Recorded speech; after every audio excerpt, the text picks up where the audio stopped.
Hi hello ನಮಸ್ತೆ ಕರ್ನಾಟಕ. ನಾನು ನಿಮ್ಮೆಲ್ಲರ ಪ್ರೀತಿಯ ವೈ ಆರ್ ಯು. ನೀವು ನೋಡ್ತಾ ಇದ್ದೀರಾ ಅಕ್ಷರಾಚರಸ್ ಯೂಟ್ಯೂಬ್ ಚಾನಲ್.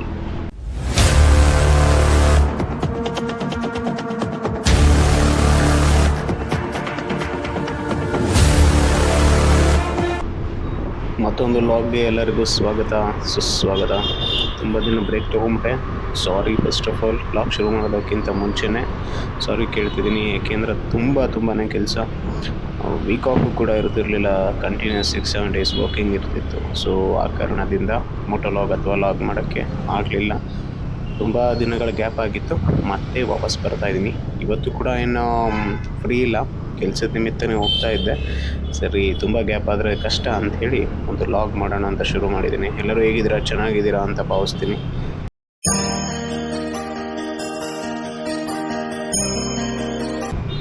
ಈ ರೋಡಿಗೆ ಬಂದಾಗೆಲ್ಲ 2 ವಿಡಿಯೋ ಮಾಡಬೇಕು ಅಂತ ಅನ್ಕೊತಾನೆ ಇದ್ದೀನಿ. ಗೊತ್ತಿಲ್ಲ ಯಾವಾಗ ಆಗುತ್ತೆ ವಿಡಿಯೋ ಮಾಡೋದು ಅಂತ.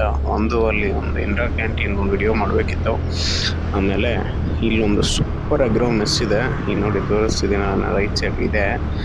ಯಾವಾಗ ನೋಡಿದ್ರು ಪೊಲೀಸವರು ಅಂತೂ ಇದ್ದೇ ಇರ್ತಾರೆ. ಗೊತ್ತಿಲ್ಲ ಪೊಲೀಸವ್ರಿಗೆ ಅದೇನು ರುಚಿ ಇದೆಯೋ ನಮ್ಮ ಕಾಪ್ಸ್ಗೆ, ಅದರಲ್ಲೂ ನಮ್ಮ ಜಾರಹಳ್ಳಿ ಸ್ಟೇಷನ್ ಕಾಪ್ಸ್ ಅಂತೂ ಊಟಕ್ಕಿಲ್ಲೇ ಮೋಸ್ಟ್ಲಿ ಗೊತ್ತಿಲ್ಲ, ಏನಾದರೂ ಈ ಮೆನು ಥರ ಅಥವಾ ಈ ಆರ್ಡ್ರ್ ಕೊಟ್ಬಿಡ್ತಾರಲ್ಲ ಆ ಥರ ಏನಾದರೂ ಕೊಟ್ಟಿದ್ದಾರೇನೋ. 57,000 ಓಡಿದೆ ಗುರು, ಹತ್ತಿರ 57,600 ಟು ಬಿ ಪ್ರಿಸೈಸ್.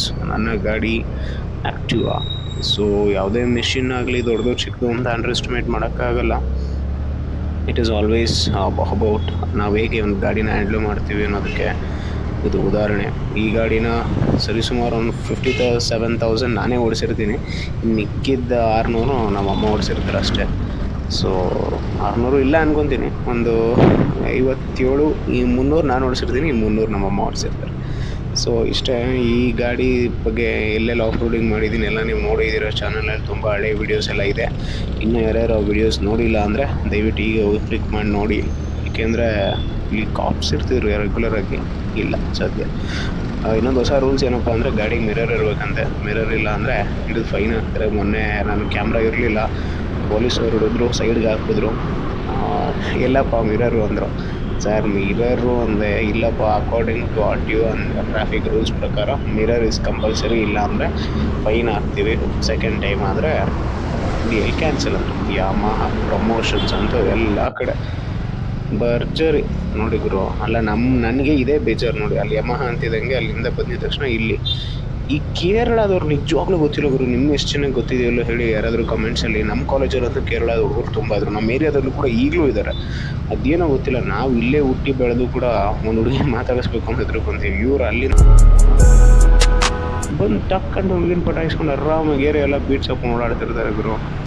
ಏನೂ ಮಾಡೋಕ್ಕಾಗಲ್ಲ. ಏನೋ ಒಂದು ಗಾದೆ ಇದೆಯಲ್ಲ, ಯೋಗಿ ಬಿಡ್ತಿದ್ದು ಯೋಗಿಗೆ, ಬೋಗಿ ಬಿಡ್ತಿದ್ದು ಬೋಗಿಗೆ ಅಂತ ನೋಡಿ. ಹಂಗೆ ನಾನು ಆವಾಗಲೇ ಒಂದು ವಿಷಯ ಹೇಳ್ತಿದ್ದೆ, ಸ್ಮಾಲ್ ಮಿಷಿನ್ಸ್ ಅಂತ ಅಂಡರ್ ಎಸ್ಟಿಮೇಟ್ ಮಾಡಬೇಡಿ ಅಂತೇಳಿ. ಸೊ ಅದೇ ವಿಷಯ ಮಾತಾಡ್ತಾ ಬರ್ತಿದ್ದೇನೆ. ನನ್ನ ಒಂದು ಲಾಗನ್ನು ಯಾರು ಕ್ಲೀನಾಗಿ ಫಾಲೋ ಅಪ್ ಮಾಡ್ತಿದ್ರು, ಅವ್ರಿಗೆ ಗೊತ್ತಿದೆ ನಾನು ಗಾಡಿ ಅಪ್ಗ್ರೇಡ್ ಮಾಡಬೇಕು ಅನ್ನೋ ಒಂದು ಡಿಸಿಷನಲ್ಲಿದ್ದೆ ಅಂಥೇಳಿ.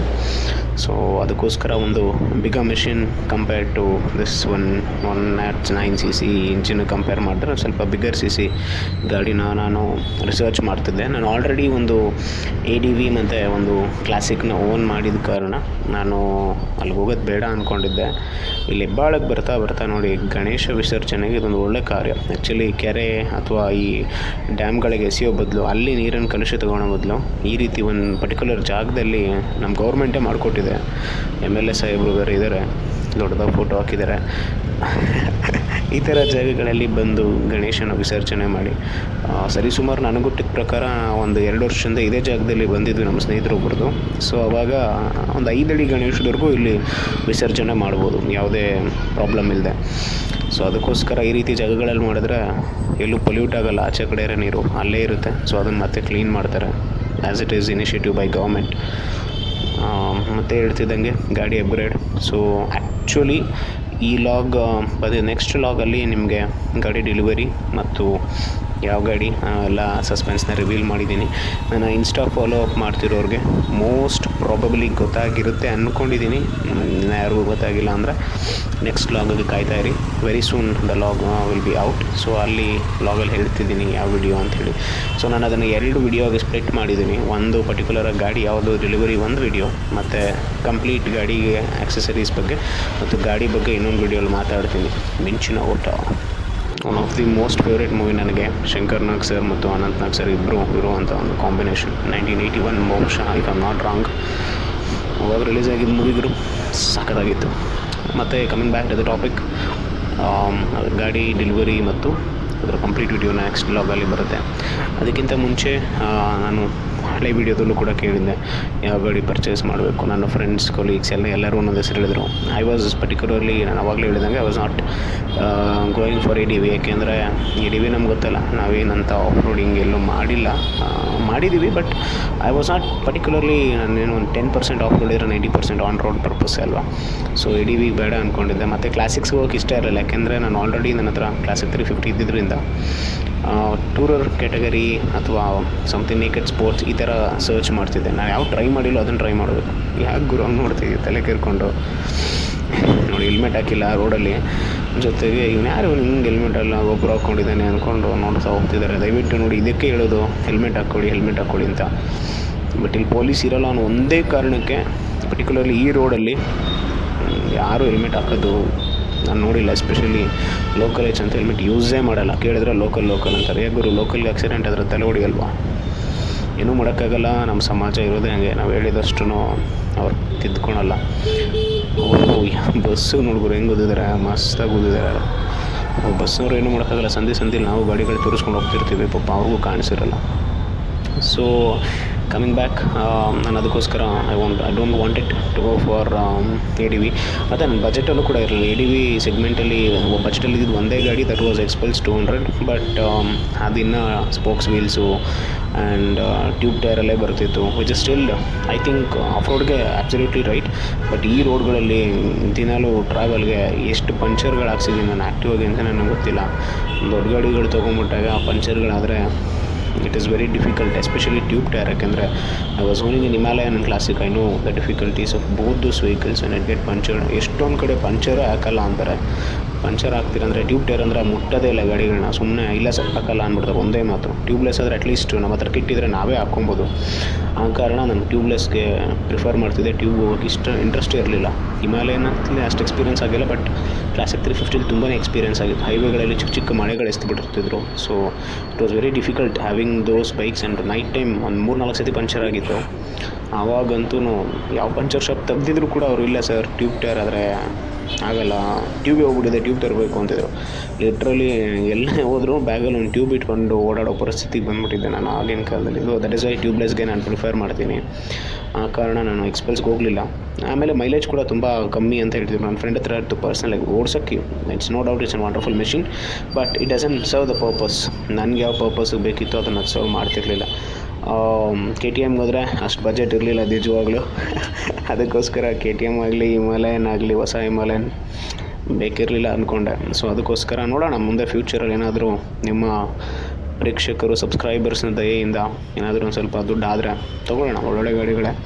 ಈ ಸ್ಟೇಜಲ್ಲಿ ನಾವು ದುಡ್ದು ನಮ್ಮನ್ನು ನೋಡ್ಕೊಳ್ಳೋದೇ ಕಷ್ಟ ಆಗಿದೆ. ಇನ್ನು ಗಾಡಿ ಮೇಲೆ ಸುಮ್ಮನೆ ಬಂಡವಾಳ ಹಾಕೋದು, obviously vehicle is and depreciating asset ಅಲ್ವಾ, ಅದಕ್ಕೋಸ್ಕರ ಬೇಡ ಅನ್ನಿಸ್ತು.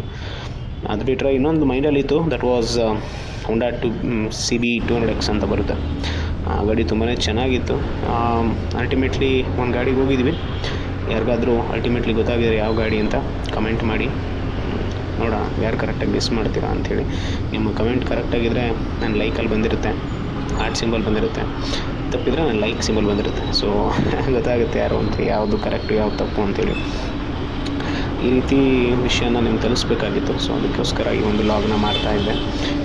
ಈ ಪರ್ಟಿಕ್ಯುಲರ್ ವಿಡಿಯೋ ಬಹುಶಃ ಈ ಗಾಡಿಗಳಲ್ಲಿ ಇನ್ನು ಜಾಸ್ತಿ ಲಾಗ್ಸ್ ಮಾಡೋಕ್ಕಾಗಲ್ಲ. ನಾನು ಪರ್ಟಿಕ್ಯುಲರ್ ಆ ಗಾಡೀಲಿ ಜಾಸ್ತಿ ಲಾಗ್ ಮಾಡೋಣ ಅಂತ ಅಂದ್ಕೊಳ್ತಾ ಇದ್ದೀನಿ. Let's see how all hopes. ಯಾಕೆಂದರೆ ನಾವು ಫುಲ್ ಟೈಮರ್ ಯೂಟ್ಯೂಬರ್ಸ್ ಅಲ್ಲ, ನಾವು ಪಾರ್ಟ್ ಟೈಮ್ ಯೂಟ್ಯೂಬರ್ಸ್ ಅಲ್ವಾ. ಸೊ ಆದಷ್ಟು ನಮ್ಮ ಸಮಯನ ನಾವು ಬಿಡುವಿದ್ದಾಗ ಯೂಟ್ಯೂಬ್ಗೆ ಅಂತಲೇ ಸ್ವಲ್ಪ ಸಮಯನ ಕೊಟ್ಟು ಮಾಡಬೇಕಾಗುತ್ತೆ. ಅದರಲ್ಲೂ editing is an hectic task. Particularly ನಂದು 5 to 10 minutes ವಿಡಿಯೋ ಬರ್ತಿದೆ. ಇದು ಹೊಸ ಮೈಕ್ ಆ್ಯಕ್ಚುಲಿ ಹೆಲ್ಮೆಟ್ ಒಳಗಡೆ ಫಿಕ್ಸ್ ಮಾಡಿರುವಂಥದ್ದು. DJI ಇದೊಂದು ಮೈಕ್ ನನ್ನ ಫ್ರೆಂಡ್ ಹತ್ರ ಇಸ್ಕೊಂಡು ಲಾಗ್ ಮಾಡ್ತೀನಿ. ಯಾಕೆಂದರೆ GoPro ಇದನ್ನು what is an issue, mic ತೊಗೊತಾನೆ ಇಲ್ಲ. ಗುರು ಯಾರು ಗುರು ನೀವು ಈ ಸ್ಟೈಲಾಗಿ ಸಿಗರೇಟ್ಸ್ ಎತ್ಕೊಂಡು ಅದು ಆಫ್ ಹೆಲ್ಮೆಟ್ನ ತಲೆ ಅರ್ಧಕ್ಕೆ ಸಿಗಿಸ್ಕೊಂಡು ನೋಡಿ. ನಾನು ಆಗಲೇ ಕೂಡ ಹೇಳಿದೆ ಈ ಥರ ಆಗಲೇ ಒಂದು ಇನ್ಸಿಡೆಂಟ್ಸ್ ಕೂಡ ನೀವು ನೋಡಿದ್ರಿ. ಮತ್ತೆ ಇದೇ ಇನ್ಸಿಡೆಂಟು. ಫಸ್ಟ್ ಆಫ್ ಆಲ್ ಹೆಲ್ಮೆಟನ್ನು ಕರೆಕ್ಟಾಗಿ ಹಾಕಿಲ್ಲ. ಹಾಕಿರೋ ಹೆಲ್ಮೆಟು ಒಳ್ಳೆ ಕ್ವಾಲಿಟಿದು ಐ ಅಗ್ರಿ, ಬಟ್ ಲಾಕ್ ಮಾಡಿಲ್ಲ, ಪಿನ್ ಲಾಕ್ ಆಗಿಲ್ಲ. ಅದ್ರ ಸೈಡ್ ಎಫೆಕ್ಟ್ಸ್ ಬೈಕರ್ಸಿಗೆ ತುಂಬ ಚೆನ್ನಾಗುತ್ತೆ. ಸೊ ದಯವಿಟ್ಟು ಫಾಲೋ ಮಾಡಿ ಟ್ರಾಫಿಕ್ ರೂಲ್ಸ್ನ. ನೋಡೋಣ ಮತ್ತೆ ಇನ್ನೊಂದು ಲಾಗಲ್ಲಿ ನಿಮ್ಮನ್ನು ಭೇಟಿ